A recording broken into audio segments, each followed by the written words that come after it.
Forget gurus. Forget anyone claiming to be an online business expert without going through the challenges of entrepreneurship themselves. The Real Money, Real Business podcast is here to prove the best insights in online business comes from your fellow online business builders. We dig into stories of entrepreneurs selling their business on the Empire Flippers marketplace so that you can learn how they made their business profitable, how they overcame obstacles, and what lessons they learned in their online journey. If you want to take your business and your knowledge to the next level, you've come to the right podcast. Let's get started. Hello everyone, Craig here with another great business to discuss on this episode of the Real Money, Real Business podcast. Today's guest is Grace, and she's selling her Amazon FBA business on the Empire Flippers marketplace. So welcome to the show, Grace. How are you doing today? Hi, Craig. I'm doing good. Thank you.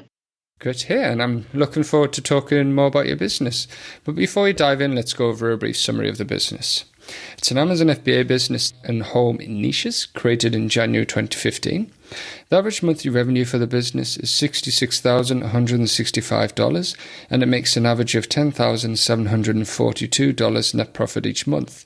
For everyone listening, you can visit empireflippers.com/marketplace and search a listing 54660 to learn more about the business, or you can unlock this listing to start your due diligence if you're interested in purchasing this asset. So now that I've given a general overview of the business, let's have a look at what's included in the sale. We have the Amazon Seller Central account with 41 SKUs, a domain including all site content and files, an email list with 4,919 subscribers on MailChimp, a trademark, social media accounts for Facebook and Instagram, SOPs, supplier contracts and relationship, and employee contracts. And it's also important to note that inventory is not normally included in the list price, but further details can be provided to active buyers. Okay, Grace, now let's hear from you. Can you tell us a little about your background in building and running online businesses? Hi. So I started Amazon business in 2015, right? And the reason I got into this is because of our lifestyle. My husband was in the military at that time, and a military family. We move from places to places. And I have kids, so I need to find something I can work with from home, earn money, and I can take it anywhere, right? We move. And so I was thinking, I'm like, okay, what do I do now? And it happens that Amazon came, presented, and then I decided to dig deep. And I didn't have any online experience, e-commerce, or any entrepreneurial experience, but everything I've learned is just, going through the process and, adjusting what didn't work and doing it differently. So really didn't have any experience on that side, just everything that I learned from groups and training, and that's about it. Wow, it's very impressive that you managed to build a almost $500,000 business by diving in and learning as you go. So is this the first business that you built then, Grace? Yes, this is the first business. And like I said, I never had any experience, but from what I've also seen in this, not only on Amazon business, but any business, like successful business person that they never really had a business degree or anything. It's just like diving into it, learning, adjusting, and, repeating the process that works. Absolutely. Yeah, well, it's certainly worked out for you. Can you tell us a little about how you got started when you were launching your products and how you sort of grew the business to where it is today? I actually launched a product not on this account or not on this business that I'm selling. It was the first product that I launched was, portable charger. And everybody was trying to get into that business because at that time it was kind of like the hot item, and not knowing what goes into that product, like electronics accessories, there's a lot of things that happen. So that product, definitely one of my lessons to learn everything I need to learn from building the next one. So while finishing that product, I already had a list of products that I wanted to go through.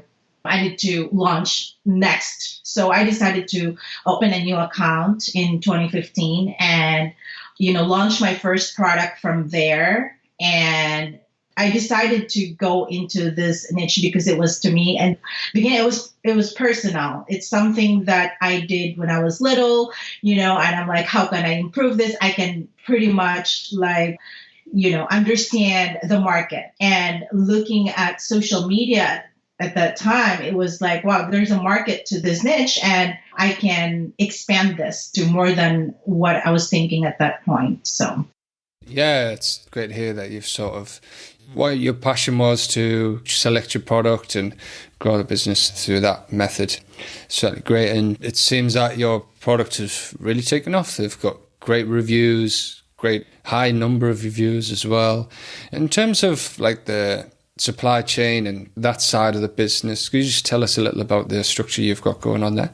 Yes, with the supply chain, I have one supplier I worked with since the beginning of the business. She was a very small company at that time in China. All of my suppliers are from China. So she was a really small business. And it's kind of like I am still one of her like VIP customer because, like I said, we grow from doing small business and she grew to a really big business too, because I also kind of mentored her what to expect with, US customers. And we have a really good relationship. So I purchased something from her. Sometimes she would even like ship my products. Most of the time she will ship my products even without like down payment or anything. She would just, produce a product, ship it what I need, and, sometimes keep the rest from the warehouse so I don't have to pay the whole Amazon fees, but still have products ready to go as soon as, I need more products to Amazon. So I pay her 1 month after the product is already in Amazon. So that's for one supplier. That's for the crafting product that I have. And another one for the home decor, I also have a good relationship with her as well. So everything is from China and all that, they arrange all the shipments and, I just need to have them ship what I need. Wow, that's great to hear that you've got that fantastic supplier relationship. It's always beneficial to an FBA business. So how does this business primarily make money then? Only FBA. I have an online store, but I did not really work on it. I know that there is a huge potential. There's also like social media with over 12,000 followers, and I should utilize it, but I focused on FBA because it's one of the things that I started. And if I have to spread myself too wide, then I wouldn't be able to focus on the main aspect of the business. That's a potential for a new, owner that they can grow to. Absolutely. Yeah, that makes total sense. How was it that you built up such a large social media following then? So when I first started, I did reach out to a lot of influencers, which they're still, connected with me, and they have a ton of followers. And one of the influencer she just bought my product. And it was so funny because she bought my products and then she emailed me and she's like, you're probably going to get a lot of customers or sales. Don't panic because I just bought your product and I really love it and I want to share it with my followers. And so I ran out of stocks right away that day for like over 1,000 inventories. And I'm like, what? So it was really new to me, but because I also researched from the beginning, right? I mentioned that I researched the social media and the groups and what the pages related to the niche. And then it's kind of like I worked from there and then reached out to the social media influencers and I worked with them, giveaways and all that stuff. And yeah, I've had a lot of influencers that rave about the product. Wow, that is quite an indication of the power of influencer marketing, and it's good to know that this business has that opportunity there. So how come is it that you're actually selling the business right now then? So my husband, I mentioned he was in the military, but he just retired in June 1st this year. And our goal was actually to move to the Philippines when he retired, just a year, because I wanted to introduce my children to my culture. I'm from the Philippines, so I wanted my children to actually learn the culture, know my families and relatives. And it presents the opportunity that was the goal 2 years ago, that I'm going to sell the business when you retire because, we're going to do this. But of course, COVID is like, stopping that right now, but we're still working. And that's the reason I'm selling the business, because we are working towards that, doing that.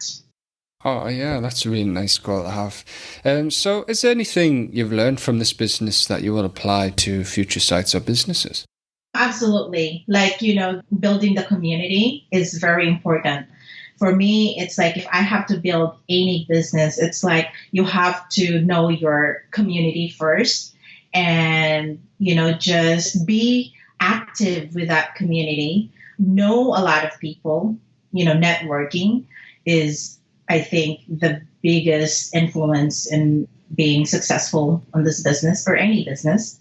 And yeah, just really building a community. Absolutely. I'm sure there's a lot of entrepreneurs who would agree with you there. Was anything you tried with this business that didn't work out for you? Yes, a lot. Actually, there was a lot of things that, I tried. It's not really that it didn't work. I just found out that wasn't the right way, or, just found out that, I need to do the other way instead of that. But that's what happened with business, though. It's like everything is not really 100% it's going to work.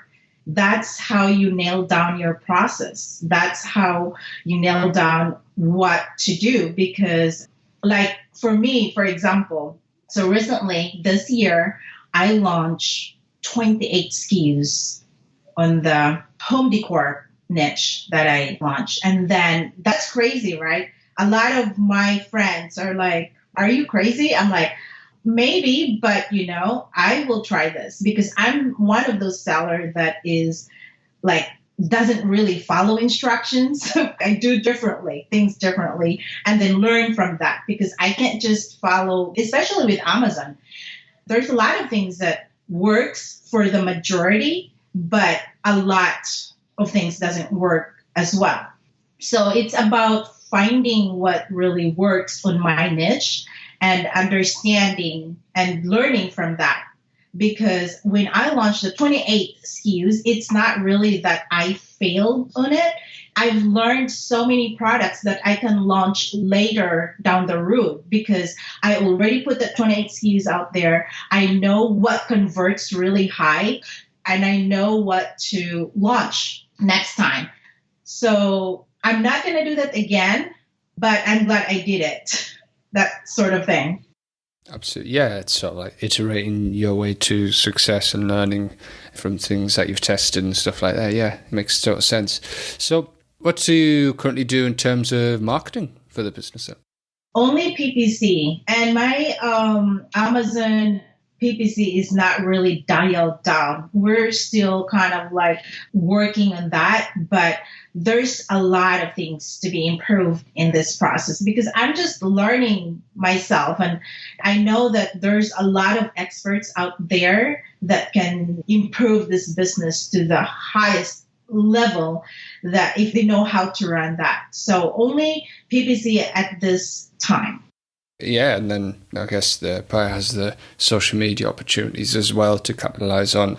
Yeah, so speaking of opportunities, what are some ways that you try to grow the business if you were to keep it on? So I would still continue with the crafting and add more products on the home decor. Like I said, I have already 28 SKUs that are potential to the business that could be added later.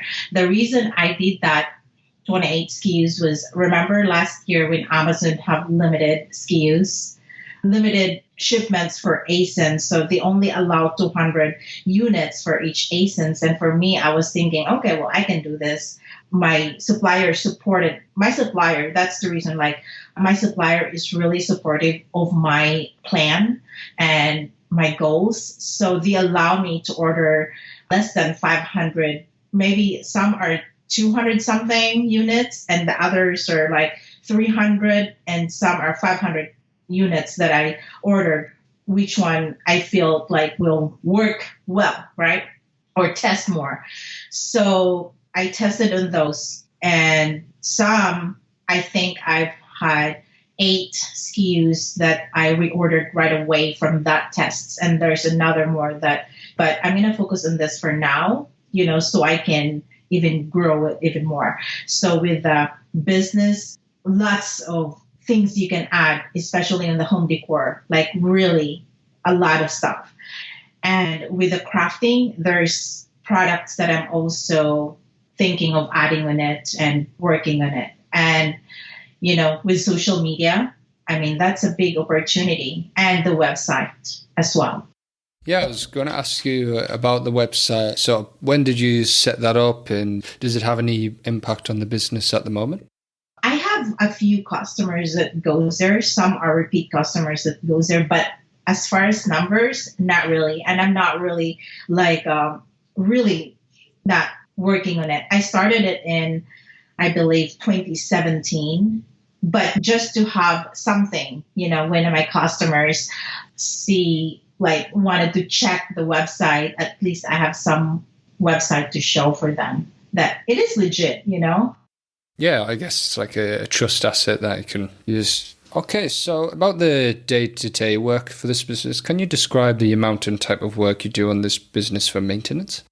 Because I have a VA that does a lot of the work. Most of the time, I only do work like 1 to 2 hours a week, and that's only to see where my inventory levels are at and create a shipment for that. But I'm working on one of the VA to do that as well. I wanted to be able to really just not in the business, Of course, it's not very ideal, right? And that's one of the reasons that I wanted to sell it too, for freedom, just being able to enjoy time with my family, because my husband has been working for the last 20 years away, and we wanted to have that, spend time with the family. So I only work 1 to 2 hours a week, which is, for me.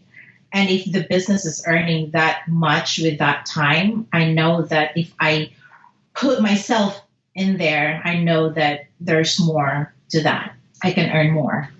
Yeah, and what type of work does the VA do on the business?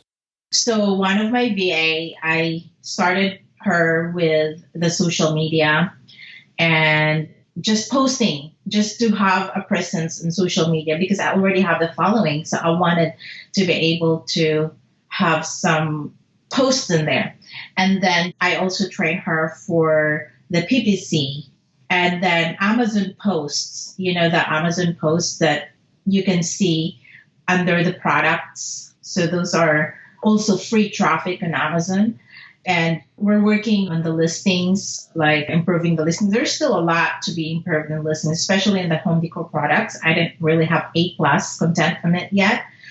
Also, the other one is working on the reports, sales reports, and inventory management, and making sure that we don't run out of stocks, and making sure that we are profitable, checking on the cost of the PPC on each SKU level or ASIN level. And also I'm starting to have him work with the suppliers so he can just order it when we need like inventories. Okay, so what skills or requirements are there for someone who is not familiar with this niche or business model? I think if having someone to run the PPC, which there's a lot of services there that does that and actually does a great job, I would recommend just really like optimization on Amazon PPC, and with my VA's guidance and with my guidance, even if after the exit, I would still offer guidance, and depending on until they are comfortable with running the business by themselves. And also the VAs, they're very smart and actually really reliable when it comes to Amazon and work. So just familiarize about Amazon FBA and Amazon like policy is what I recommend. Okay. And what do you think are the biggest risks of this business that a buyer should be aware of? The biggest risks, like not only on my business, but any Amazon businesses have risk of suspension. And not just because, something that we do, sometimes Amazon happens, but the last few years hasn't been that much. I haven't heard a lot of stories like that this last few years. So Amazon, it's just, I think your seller rating or something like, the Amazon Health or something like that. But that's about the type of risk that Amazon have. And not only just one business, it's any Amazon business have that risk. Absolutely. Yeah, that makes total sense. Excellent stuff. Well, overall then, putting yourself in the shoes of a buyer, why do you think this is a business worth buying?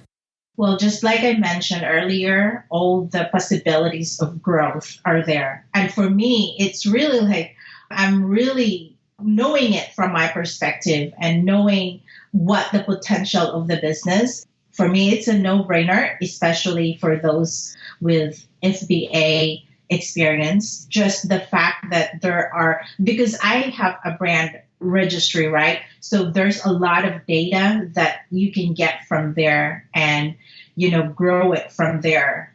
Like the products that I told you about, the products that I tested, there's a lot of information that you can dig into and, just add more products on that niche. Excellent. Well, regarding the sale of this business, would you commit to a non-compete? Yes, absolutely. And how much support are you willing to offer buyers? Are you going for the standard 30 days of email and Skype support? Well, I can jump in a call. I totally understand there's a risk for buyers. I'm the kind of person that's very empathetic. I wouldn't want the person to get into this business if they cannot do the work and if they don't have help. For me, I will put myself in there just to help. I can do calls and I can do emails and I can do support more than 30 days for sure. 30 days is kind of really short for me. I'm sure if I'm taking the business in, there's a lot of things that, a new buyer wanted to know, and I would be willing to do more than 30 days. Great. That's really good for a buyer to know. And are you open to negotiating something like an earn-out? I haven't considered it, but I would like to hear more if, what would be the terms, because I never really heard what is it about, but I'm open to know, what the buyer would be willing to negotiate. Okay. Anything else you'd like to share that I might have missed? I think we've covered everything, but just to elaborate, for me, the business has a really huge opportunity. I'm just at a point where I wanted to just sell it. So there's a lot of opportunity in the business. Yeah, absolutely. Would agree 100%. Brilliant. Well, thank you very much for your time, Grace. It's been great talking to you. Thanks. Thank you for having me. All right, everyone, thanks for listening. To learn more and see if this listing has already been sold, head over to empireflippers.com/marketplace and search for listing 54660. If you're watching this on YouTube, click the link in the description to go straight to the listing. Once you've unlocked this listing, you'll be given everything you need to know about this business. So until next time, enjoy your digital journey.